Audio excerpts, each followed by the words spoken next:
bocoran sedikit nih. Oke, Mas Katon sedikit ya. Kenapa sih harus melakukan pembuatan video klip di Solo dan kenapa harus di Jawa kan? Monggo Mas Katon. Selamat sore. Sugeng Sonten. Sudah makan belum? Nanti kita makan bareng-bareng ya. Mbak dan Mas, Bapak dan Ibu yang saya kasihi, saya hormati, rekan-rekan pers dari Solo. Sebuah kesempatan yang langka kalau saya bisa hadir pada hari ini dalam rangka persiapan video klip yang pertama kali juga saya akan bikin di Solo. Nah, ceritanya kalau sudah baca di press conference, kasih press release waktu undangan. Dulu saya punya lagu itu kan Dinda di Mana. Dinda di Mana itu lahir albumnya tahun 93 setelah kelar launching album 88. Jadi sekitar 5 tahun setelah kelar project. Lagu Dinda di Mana ini pernah ditawarkan ke Kelar. Saya mainkan di depan Adi dan Lilo karena kami memang ritualnya membuat album seperti itu. Jadi waktu didengarkan sama mereka, mereka bilang kayaknya nggak semua lagumu cocok untuk Kelar. Kita memang sangat demokrasi. Jadi walaupun saya mungkin kelihatannya dominan, bikin lirik, nyanyinya juga suara saya, tapi bukan berarti saya harus mempengaruhi pembuatan album Kelar. Adi Lilo bilang terima kasih, disimpan aja. Gitu. Seiring waktu berlalu, 5 tahun kemudian, ketika kami punya kesempatan masing-masing untuk berekspresi sebagai figur solo karir, karena Mas Lilo sudah bilang aku punya obsesi pengen punya solo karir juga yang mungkin nggak semuanya tertampung di Kelar. Akhirnya saya bilang ya inilah saatnya juga saya bisa launching lagunya. Sungguh sebuah berkah. Saya bersyukur tahun 93 launching, 94 Kelar tahun 93 launching album Katon yang berjudul Katon Bagaskara, langsung hitsnya Dinda di Mana, dan dalam 1 tahun sudah terjual 2 juta kopi unit kaset.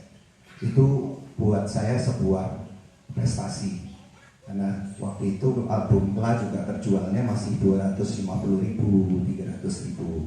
Dari situ saya berpikir oh memang 2 juta kopi ini mungkin karena lagu Dinda makin lebih luas penggemarnya. Lagunya nggak terlalu jelimet, gampang dinyanyikan tapi juga gampang diingat. Seiring waktu Kelar terus berjalan, Katon juga terus berjalan, solo karir juga berjalan. Kami diminta manggung.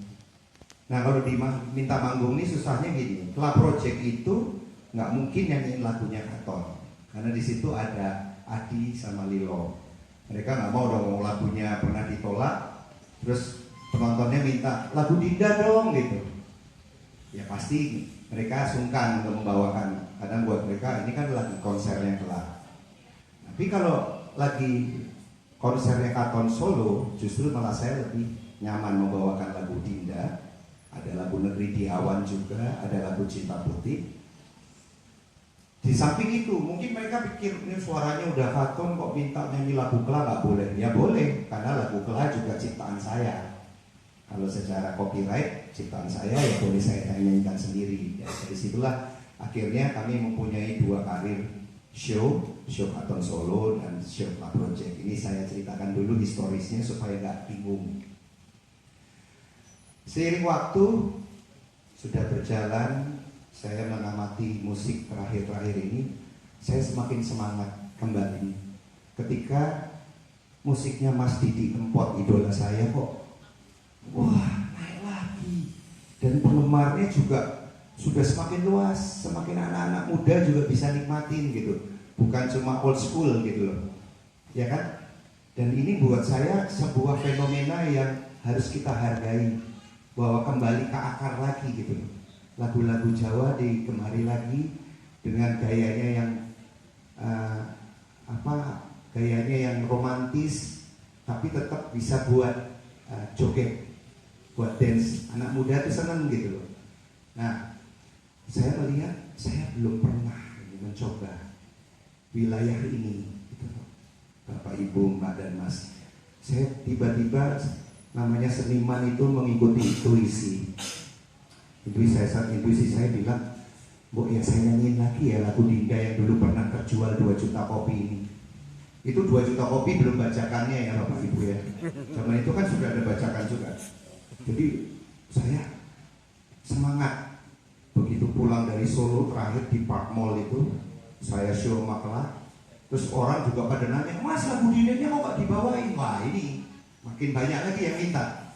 Kalau aku bawain lagi pakai bahasa Indonesia kok kayaknya sudah pernah. Gimana kalau jadi pakai bahasa Jawa?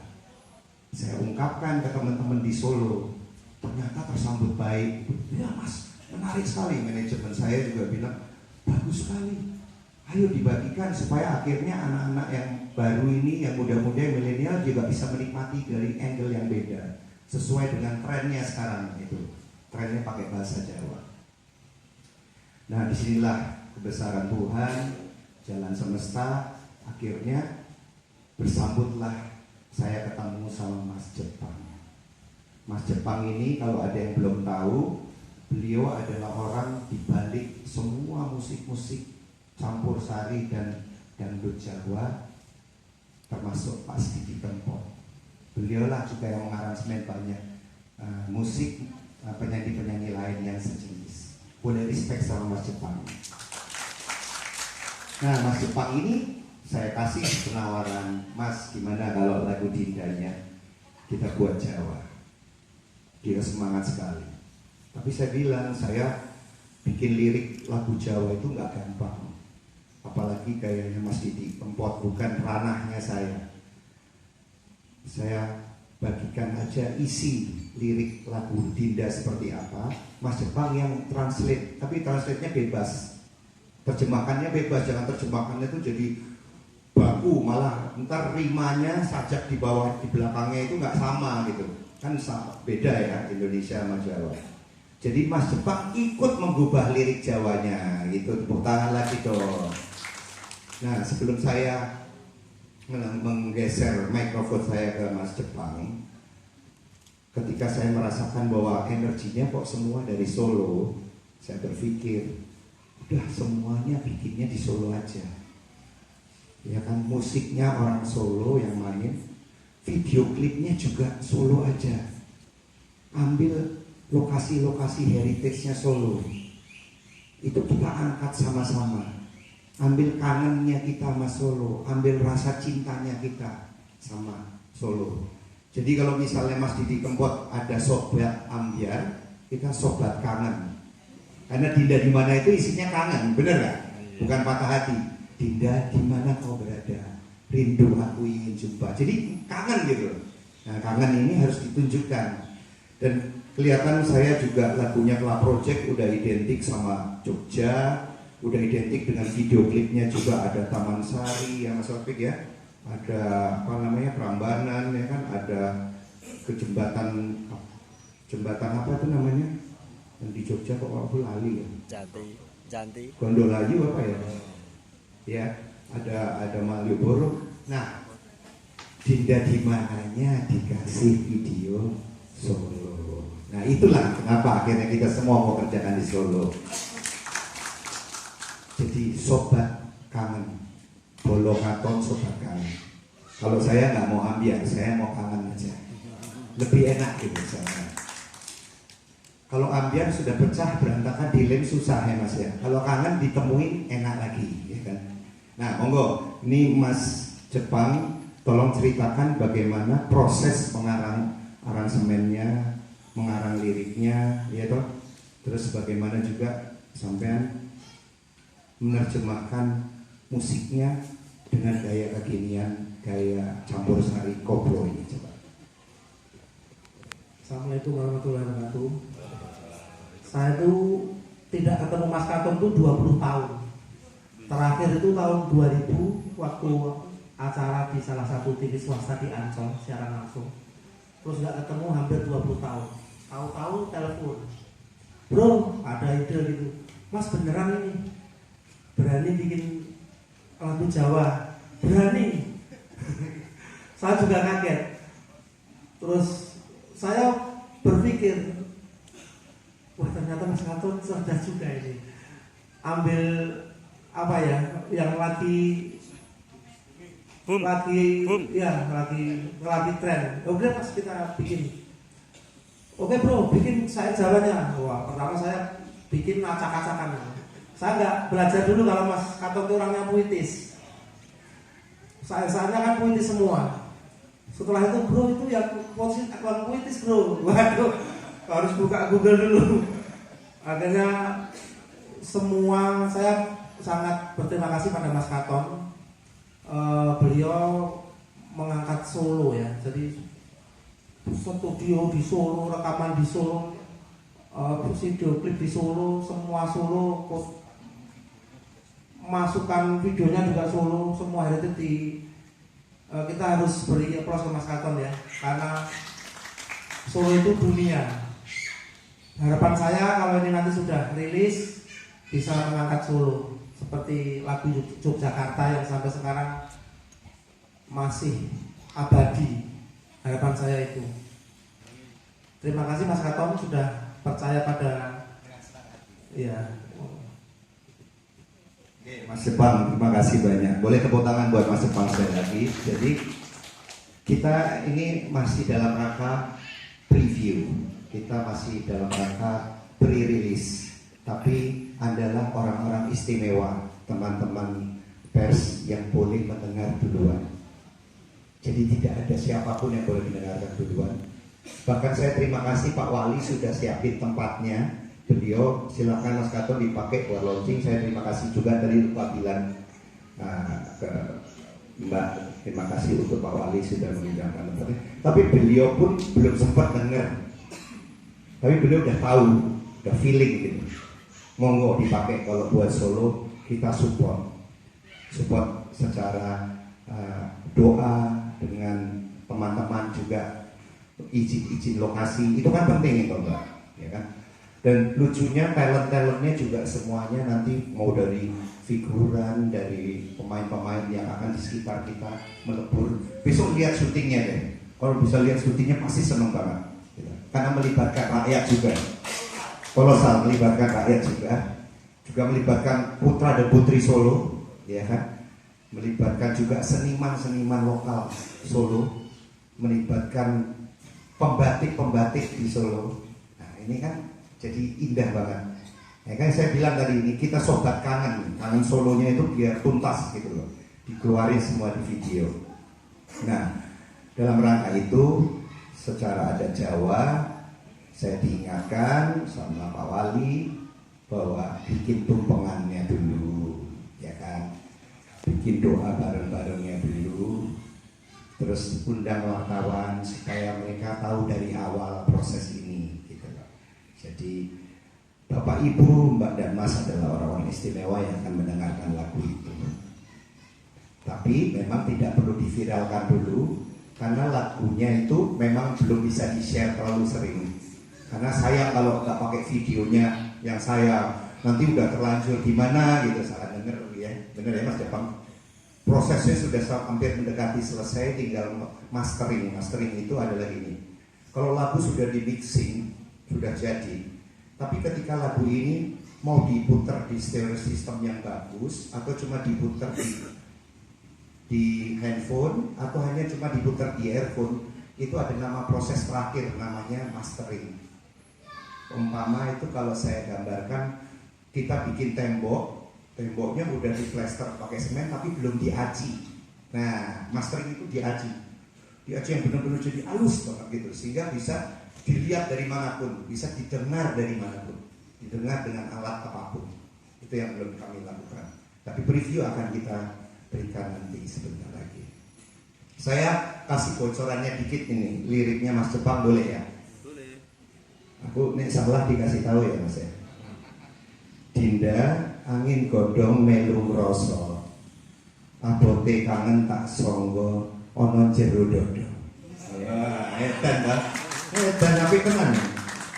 Sing tak suwun sliramu mireng lan perso. Endahing gending tresnaku nglamuting rasa. Lumayan kan? Udah puitis kan? Wah, ya udah. Kalau gitu kita lanjutkan Mbak acara berikutnya. Nggih. Mas kira-kira butuh talent wartawan boten?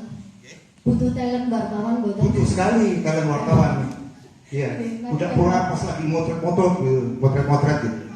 Oke, terima kasih Mas Gatot dan Mas Jepang Bikin dan saya itu kita langsung malam aja sampai sampai sampai jam pagi. mari. Pakai kopi Mas, kopi ireng. Terus semua proses rekaman pengisian instrumen di Solo, di studio saya di rumah. Semua proses pengisian instrumen. Bahkan makannya juga makanan Solo ya. Makanan Solo juga. Karena promosi yang ada di pasar Thailand, selamat sore Mas Gatot, Mas Jepang dan Bapak. Kalau misalnya saya seorang penyiar, saya memang penyiar dan antara penyiar dan pendengar. Ketika mendengarkan lagu Dinda di Mana, teman-temannya Mas Katon, kemudian ada yang Cinta Putih atau apa dan lain sebagainya. Kalau melihat video klip, tentu bayangan kita Jogja. Tapi ini tiba-tiba lagunya ada di Solo untuk klipnya. Nah ini mindset kita ini sudah pindah wilayah ini Mas.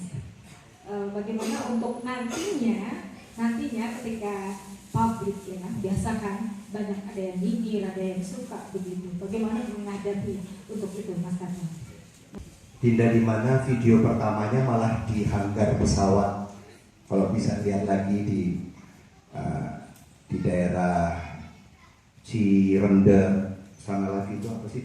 Ada airportnya Pelita Air Service kalau nggak salah. Jadi itu malah Jakarta. Dinda di Mana kalau dilihat. Rambut saya gondrong masih waktu itu. Terus pakai jaket jeans. Beda waktu sama dengan Keladi Jogja. Jadi sekarang Dinda di Mana bahasa Jawa. Ya pindah ke senternya Jawa ya di mana? Kalau nggak Solo kan Jogja. Jogjanya sudah pernah. Berarti yang belum pernah apa? Solo. Dari dulu kan Jawa zaman Mataram juga Solo dan Jogja. Jadi akhirnya saya bilang kita harus adil. Jadi semuanya punya saling keseimbangan. Dan disinilah jawaban saya. Jadi alangkah baiknya kalau kita suka menghargai heritage budaya lama, budaya tua Jawa di Solo. Gitu? Berapa hari yang dibutuhkan untuk proses pengambilan gambar klip ini, kemudian apakah itu nanti akan ada dramaturginya atau ada rangkaian ceritanya dari gambar tersebut? Saya bayanginnya Dinda di Mana ternyata di Solo, seperti itu saya bayanginnya. Itu maksudnya. Sampai sekarang belum ketemu ya Dinda di Mana. Justru makanya saya minta ketemu. Saya udah ubah puluhan tahun nggak ketemu tuh. Jadi Dinda di Mana versi Jawa akan mengambil katornya memang jalan ngubek-ngubek lokasi heritage, ketemu sama masyarakat di situ, membaur sambil menyanyikannya. Tapi mungkin katornya nggak akan ketemu sama Dindanya. Kalau udah ketemu jadi ntar final ya kan, supaya ada jilid 2-nya, ada jilid 3-nya gitu loh. Jadi kayak film juga gitu Mas. Tapi paling tidak Dindanya juga akan tetap kelihatan ya Mas Jepang ya. Ya, tetap akan ada sosok yang menjadi Dindanya gitu. Tapi saya nggak enak kalau misalnya terus langsung dijadiin nanti ada yang cemburu kan nggak enak gitu. Jadi gosip gitu. Nah, semuanya dibuat dengan mulus, dengan nilai-nilai budayanya juga kita hargai. Gimik-gimik gambar visual yang khas Solonya akan kita tampilkan semuanya. Oke. Di mana versi Jawa itu terus judulnya apa gitu loh? Ya. Judulnya Nah, inilah kehebatannya Jawa yang di. Nah, jangan. Supaya tetap menghargai bahwa ini versi Jawa. Jadi nanti Dinda di Mana versi Jawa dalam kurung. Gitu. Biar Tetap teringat. Materi maupun moral juga memberikan izin lokasi untuk kami syuting di Solo, juga membantu mengkonekkan kami, menghubungkan kami dengan seluruh komunitas yang ada di Solo. Sekali lagi selamat, terima kasih banyak dan sampai jumpa besok